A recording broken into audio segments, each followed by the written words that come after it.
Hi friends, মই এতিয়া আছো দুবাই পাম জুমেইৰা মোৰ পিছফালে আপুনি দেখিছে আইলেণ্ড পাম জুমেইৰা বিচ দুবাইৰ এটা one of the most attraction point ইয়াত পানী মাজত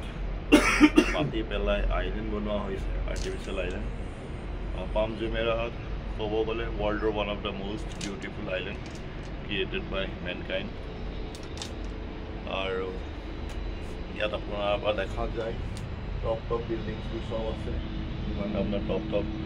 হেৰিবোৰ আছে চব ইয়াৰ পৰা দেখা যায় most of the things Burj Al Arab হওক গল্ডেন আই হওক চবৰ পৰা দেখা গৈছে ইয়াৰ পৰা পাম জুমেইৰা বিচ ডুবাই আৰু ইয়াত থাকি এটা বেলেগ পৃথিৱীত থকা যেন লাগে পেৰাগ্লাইডিং হৈ আছে আমি দেখিছে ইহঁতত ৰাইডিং হৈ আছে তাৰ উপৰি সৰু ৰানৱে আছে সৰু প্লেনবোৰ লেণ্ড কৰিবলৈ তাৰ উপৰি ইয়াত বহুত ৰিচৰ্টছবোৰ বনাই থোৱা হৈছে চুইমিং পুলৰ পৰা লৈ আধুনিক সুবিধাবোৰ আছে আৰু ইয়াত যোনে থাকিব মাইণ্ডটো এনেই মনৰ মনটো ভাল লাগি থাকে পৰিৱেশটো চাই আপোনালোকে নিজৰ পৰিবাৰৰ লগত জলদি আহক আৰু ডুবাই চাওক